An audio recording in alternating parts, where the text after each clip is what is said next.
What up everyone? Dr. Dale here. Welcome to another episode of Illinois Simpson Archaeology, a reference dedicated to bringing you into the field, showing you archaeological museums, sites, and excavations. Today I'm coming to you from the city of the sun, Cahokia, one of my most favorite archaeological sites on planet Earth. And not only does it have importance for Illinois archaeology and US archaeology, but it has a global importance. Cahokia is considered a UNESCO World Heritage Site, which shows that at some time the humanity that was displayed here was exceptional through time and space. And we know who created these mounds and this archaeological landscape were the Mississippian people.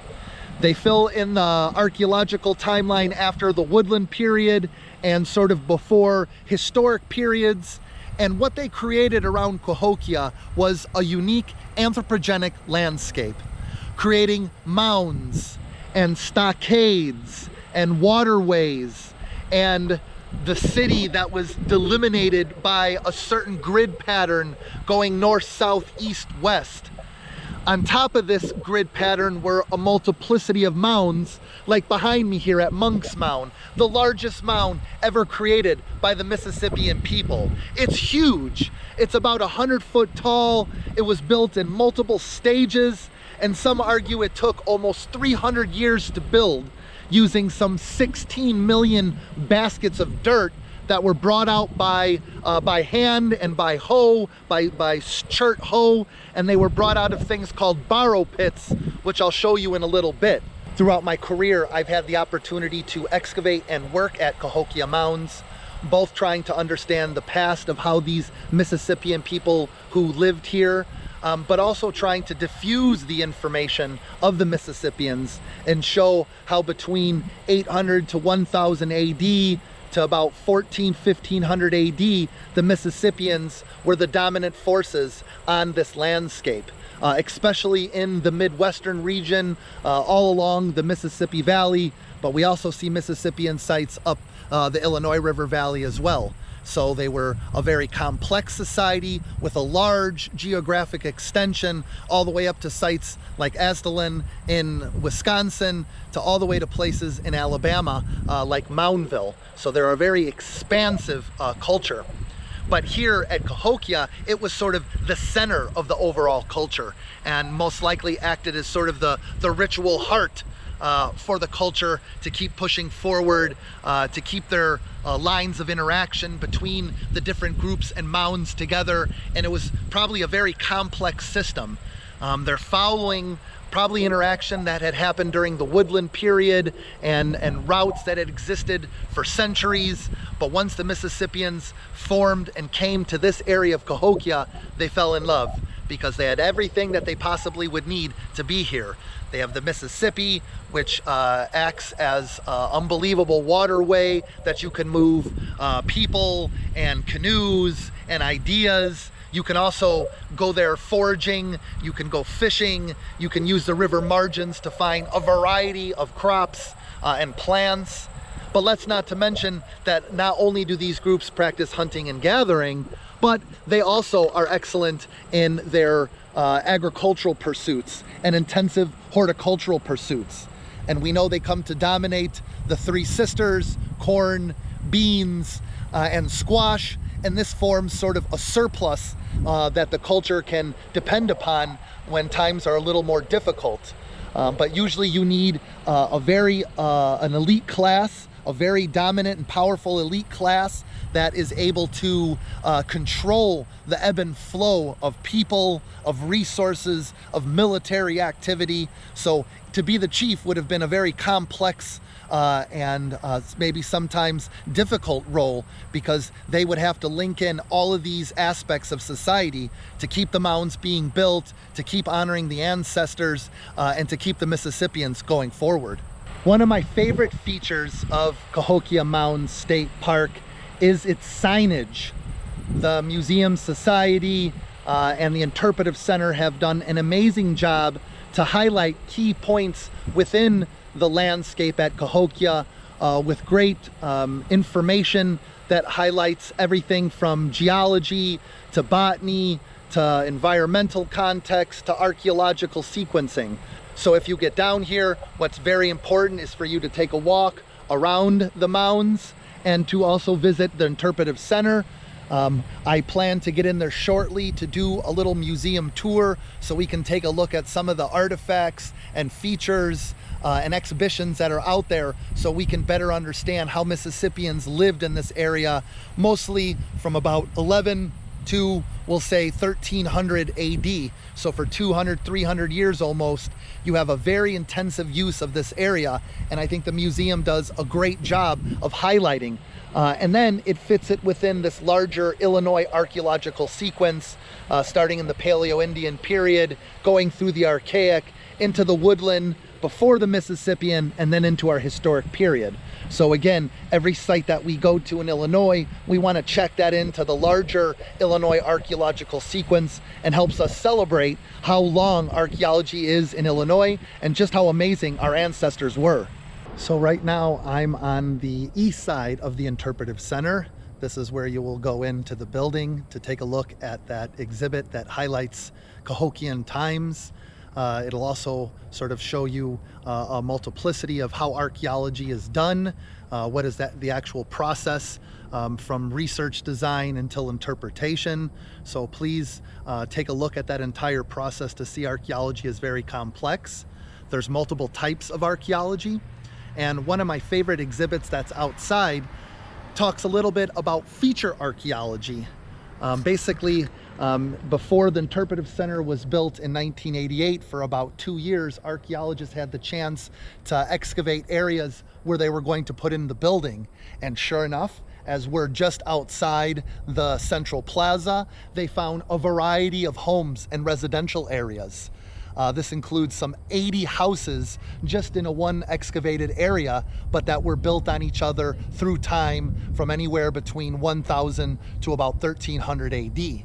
Now, some of the features that archaeologists find when they focus on the archaeology of features, or feature archaeology, are things like pits. Sometimes they're used for storage. For material over the long periods of winter. You may want to have a storage pit that's completely filled with corn or some other resource that you're holding on to. But you also may have sort of garbage pits, refuge pits, midden piles where you've thrown all of your garbage into one area, sometimes outside the pit, sometimes within, and having a cover on the top. And that keeps through archaeological time, because that basically gets preserved and gives us sort of a snapshot of what people were eating, what were they disposing. But something that's super important to help rebuild house formation, how long buildings were, perhaps that they had multiple stories, is looking for things like post holes.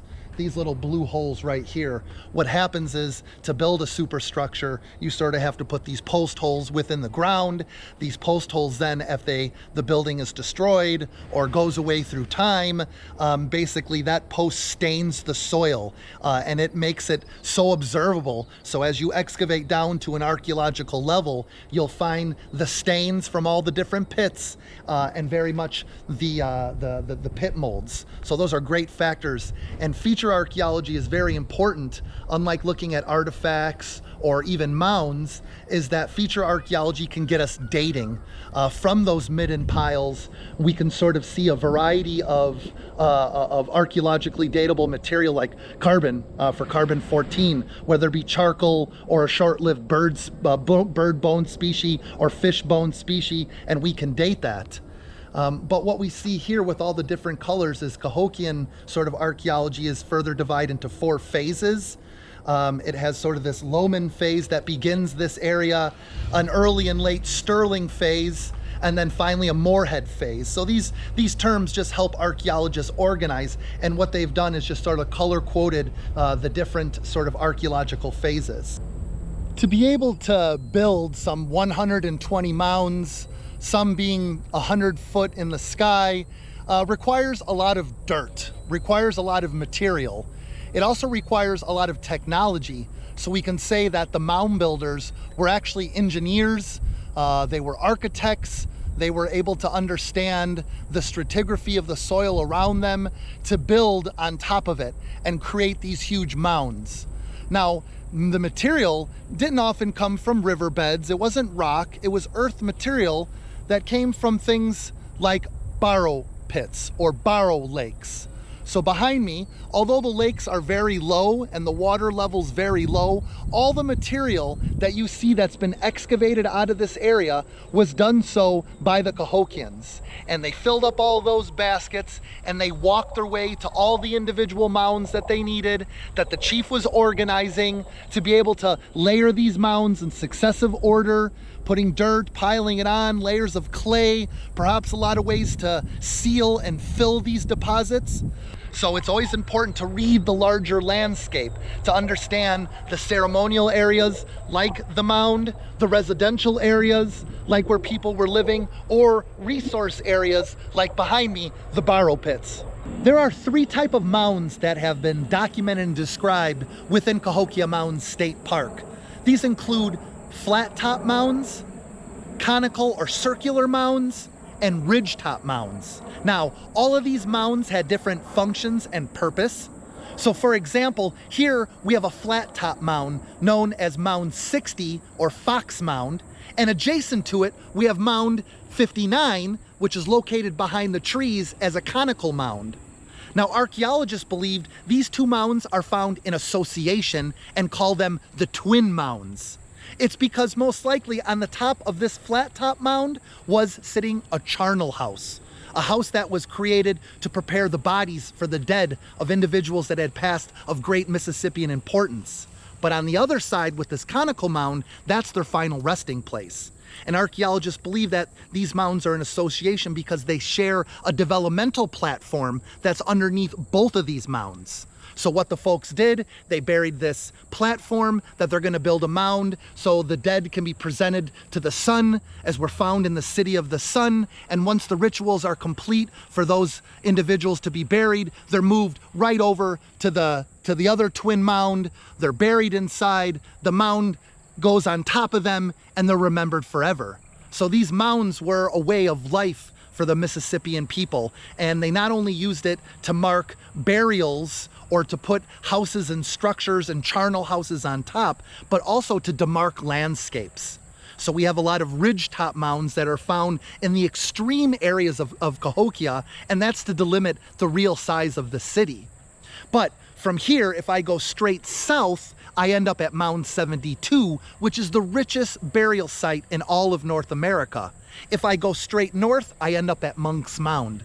So some have argued we're on a sacred geography here, that this landscape of Cahokia was built by experts, expert architects, and city planners, and they laid out sort of this beautiful grid that the elites could walk, they could remember the ancestors gone by, they can celebrate the sun. Welcome to Mound 72.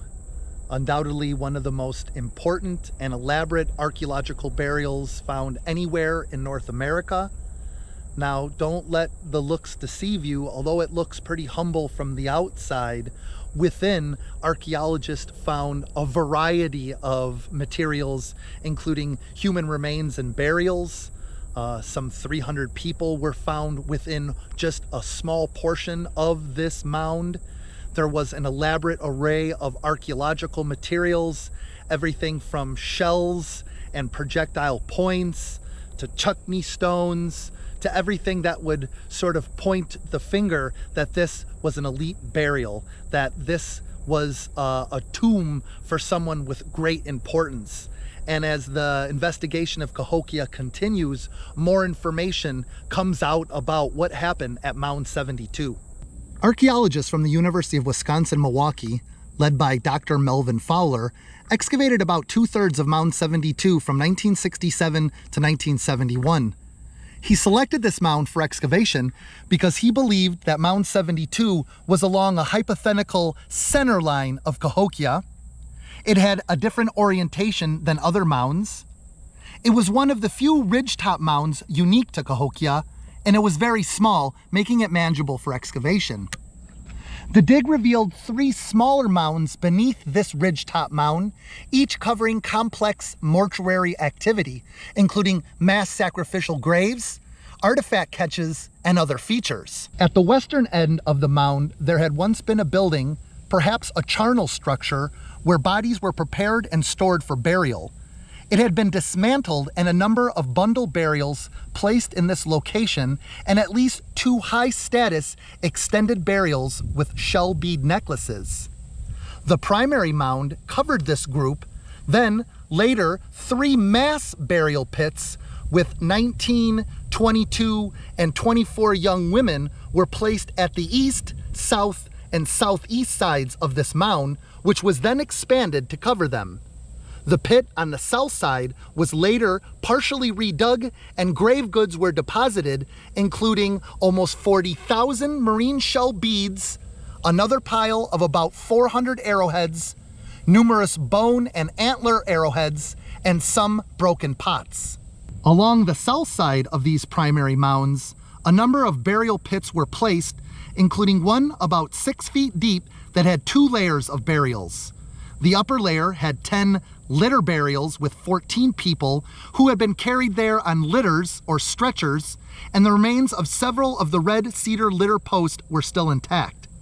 This was a mixture of male and female, young and old. Below them, the second layer had 39 individuals who had been tossed in rather randomly instead of being carefully placed like the litter burials. Under the primary mound in the center of Mound 72, there were 2 intriguing burial groups. 4 men were lying together on the former surface with their arms interlocked, but their heads and hands had been cut off.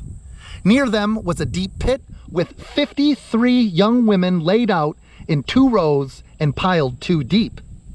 However, new analysis of skeletal remains and excavation records by the University of Illinois has revealed that a near large post pit on the eastern edge of the mound was considered a beaded burial, a bird-shaped platform with 20,000 marine shell beads.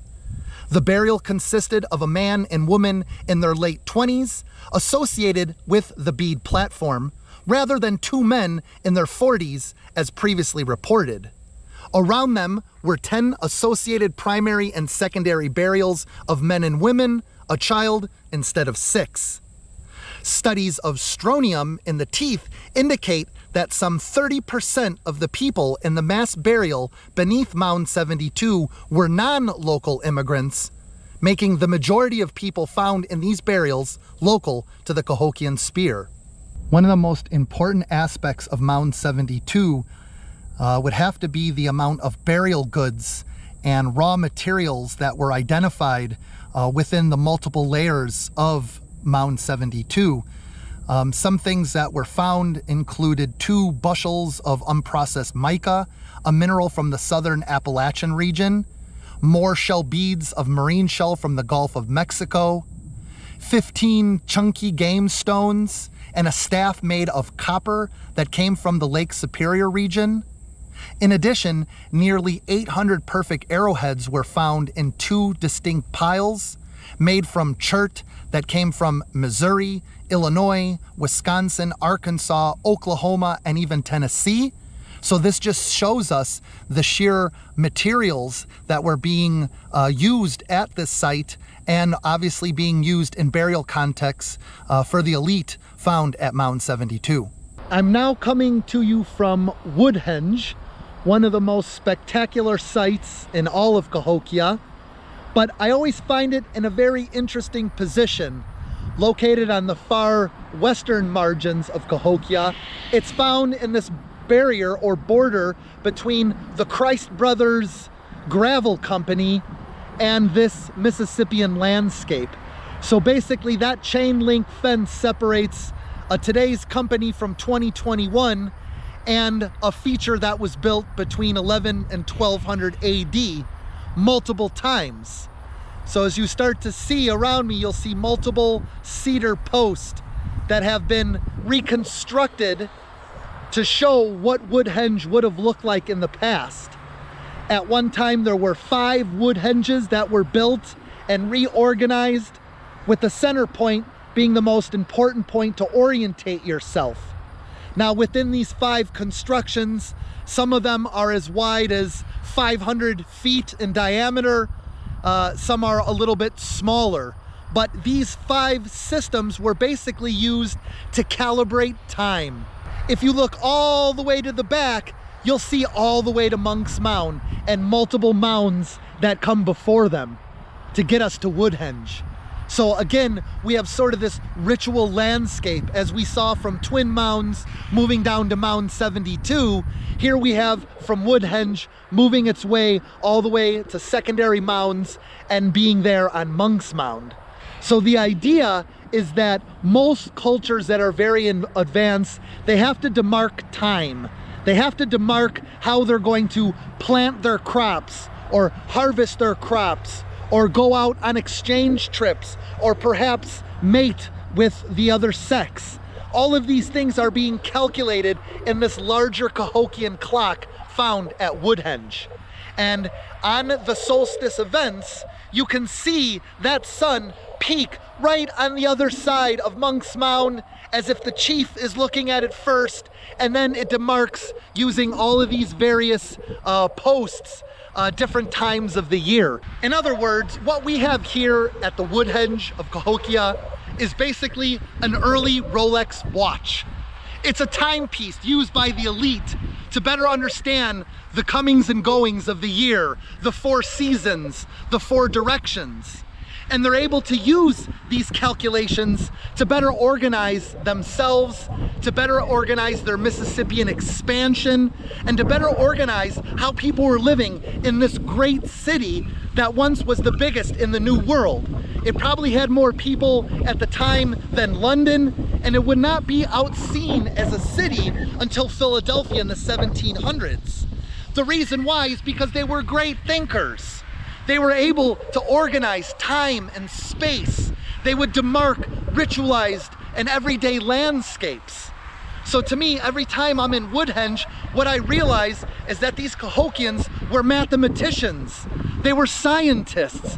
They were a variety of trades that we would consider today, and that's how they were able to create something 800 years ago that still exists today. So we must not think the people of the past are primitive, that they no longer have things to teach us. The central ceremonial precinct of Cahokia was enclosed by a defensive wall, the stockade or palisade. It was built of upright logs placed in 4 to 5 foot deep trenches and probably stood 15 foot high above the ground. It would take an estimated 20,000 logs to build this wall that was nearly 2 miles long. At regular intervals, about 85 feet, were bastions, or guard towers with raised platforms for warriors to protect the front of the wall. L-shaped entryways were occasionally placed between bastions. The stockade would also serve a social function. The wall enclosed an area of nearly 200 acres, including Monks Mound and 17 other mounds. Those living inside the sacred precinct were somehow different from those living outside, possibly related to the ruling elite. However, it is likely that all citizens would be allowed inside for festivals and ceremonies or help to defend if needed. The wood does not survive, but archaeologists can see dark line stains in the soil marking where the trenches had been dug into the lighter subsoils. 4 constructions of walls are evident, often overlapping each other, with the size and shape of the bastions changing each time. Behind me, we have a restored or reconstructed palisade wall or stockyard wall. Now, this is a small portion. However, this wall extended all the way around the Great Plaza. It incorporated multiple mounds, including Monks Mound, and provided sort of a protective barrier between those on the outside and, in some cases, those on the inside, because this would help to socially differentiate different types of ranks within the Cahokian world. Now, in 2001, I had said earlier, I excavated right about over there to better understand how this wall was created in its 4 phases, at what time. There does not seem to be big evidence that it was burnt down or burnt to the ground. but it does show that it changed through time, and that may indicate that they were trying to build up defenses around this wall to provide sanctity to this inner Cahokian landscape where the chief lived. The reason why they probably didn't burn down is on the outside we find this really amazing coat of sort of a slip or perhaps some type of clay that would further protect all of the cedar timber that was used to make this wall, or all of these walls. You can sort of see what it looks like without having the material and on here. And as we go sort of to the inside, you can just see how massive this wall would have been.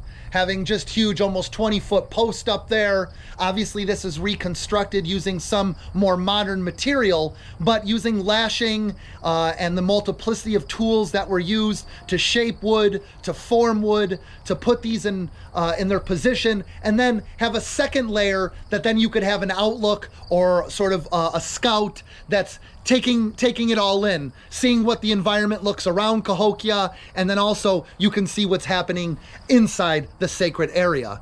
So that's very important with this wall, this palisade, that it has two main purposes. One, to protect the intersanctity of Monks Mound and the central plaza area, but two, to also divide Cahokians that live here, those with status and those without. While the central plaza brought people together for economic exchange and socio-political interaction, it also housed an area for games.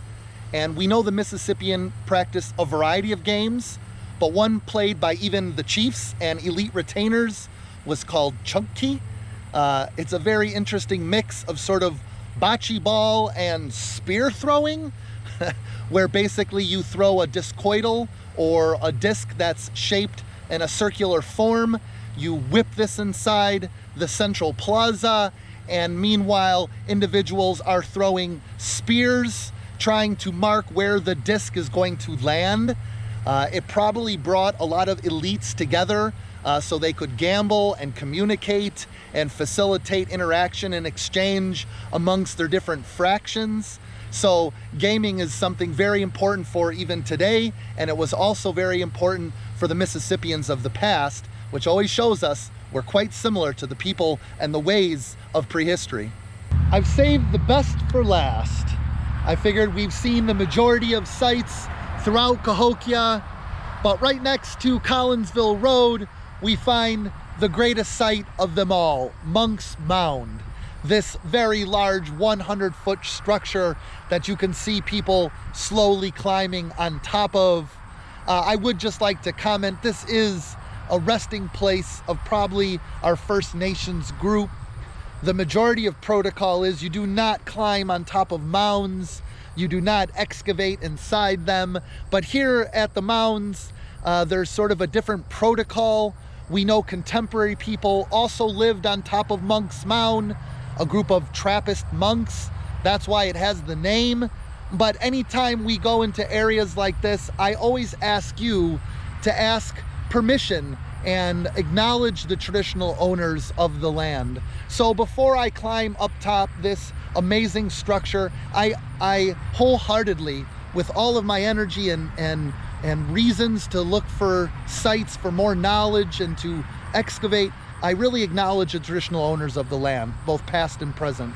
And I think as soon as we can do that, when you enter these archaeological sites, you have a much better understanding and sort of personal connection, because you're sort of respecting those people that came before you. Monks Mound is the largest prehistoric earthwork in the Americas. Its base covers over 14 acres and it rises to a height of 100 feet. It contains an estimated 22 million cubic feet of earth, all hand-carried in baskets from the many borrow pits throughout the Cahokian site. It was not built all at once, but in a series of stages, mostly from AD 950 to 1200. Core drilling throughout the mound suggests 8 to 14 building stages. Excavation at various locations found indications of a stairway on the south ramp. Several buildings and a small mound rebuilt 8 times on the first terrace, a large temple structure on the fourth terrace, evidence of a French chapel and historic Indian occupation on the first terrace, and the discovery of the Birdman tablet on the east side of the mound. This all shows the complex use of Monks Mound. I find myself at the base of Monks Mound within the great central plaza of Cahokia. Behind me, we've seen other mounds and structures that consider the southern end of the site. And I figured as I walked up the many constructions of Monks Mound, I would just sort of highlight a little bit about Cahokia in general, how it sort of fits into this overall timeline of Illinois archaeology. It sort of ends with the late woodland period and the beginning of the Mississippian period. And the Mississippian period is most highlighted by the Cahokian settlements. But we have Mississippian settlements all throughout the Midwest, all the way as far up to Wisconsin, down all the way to Alabama. So there's a great distribution, geographic distribution of Mississippian sites. However, Cahokia and sites like Monks Mound were the capital. This was the heartbeat of Mississippian life. And the styles and the leaders of Cahokia had power throughout the Mississippian kingdom. Now, why would they pick this particular area? Well, this is an excellent ecotone. You're in the American bottom. You have the Mississippi, which can quickly linked in to the Missouri River. You have many types of environments, including marshes, swamps, prairies. You have smaller tributaries that bring you to larger rivers and lakes. This is a paradise for Mississippian people. Here they're able to acquire a variety of resources, animals such as deer and rabbit and turkey, but they were also experts of getting inside the riverways and getting at catfish and bluegills, buffalo carp. They planted a variety of crops throughout their sort of domain. Obviously, the most important was corn, which you can hold for many years and create a surplus. And that would link in with the beans and squash of the three sisters. And together that would give them a staple resource that they can continue to live and exploit the land of the Mississippi bottom. Now, who exactly are the Mississippians? Well, we see them as a very complex chiefdom, as we would call it in archaeology. Some believe there was 20,000 people that would have lived within the precinct of Cahokia. Most likely the majority of the elite would live within the palisade wall in the central plaza, which Monks Mound highlights the best. And these Mississippian chiefs, their job was to really control three parts of the Mississippian lifestyle. One, as we've talked about, is the ideology. How do people think? Here was found an amazing bird tablet, the Birdman tablet it's called, which is this beautifully stone tablet that's carved with different symbols of Mississippian ideology. It includes a birdman with the wings representing the gods above and the spirits above in the upper world, the human on the middle earth, the middle land, and then below in the underworld is the serpent. And that tablet has the birdman on front and then the scales of the snake underneath. So there's this sort of ideology that the chiefs are using of multiple worlds and how they dominate each of those, especially the people underneath them and the elite retainers that they need, the priests and the warriors and the craftspeople. The chief is in charge of organizing all of this for the economy, and he's in charge then of the political economy of the Mississippian lifeway. The last bit was military conquest. These chiefs were expert in utilizing forces, organizing military campaigns to either attack or protect. But needless to say, it's the chiefs that are living up here. They get the view. They're the ones that get to look upon their creation. They're the ones that get to see the ancestors of the past that are buried farther up. They get to see the activity from the rivers of commerce being moved in and people from far away coming to visit the great city of the sun. And even today, we have the great city of St. Louis in the background here, sort of right next to this great city of power. In some way we can say St. Louis is on the heels of Cahokian greatness. So altogether, these sites, these ceremonial sites, the economic sites, all of these come together to help us understand what Mississippian was like during Cahokian times. So this tour tried to highlight to you who the Mississippians were, what Cahokia is and still is today. Now sadly, the name Cahokia most likely represents a group of natives that lived in the area way after the archaeological timeline. But everyone is connected to this land. These are all our ancestors. These are the Americans that came before us, and we must learn to respect them. And they created a culture that existed for hundreds of years with great interaction spanning the entire United States Midland region and creating one of the most prolific archaeological cultures known to humankind. So again, I acknowledge all of the traditional owners of these lands, both past and present, especially here, the Mississippian, the Cahokians. And I really hope all of you make it out one day to the City of the Sun and just see how bright it really is. Signing off then on this second version of Illinois Simpson Archaeology. I hope you very much enjoyed this walking tour and discussion of Cahokia, the City of the Sun. And remember, the goals of Illinois Simpson are to better understand the past and the present for the future. Take care, everyone.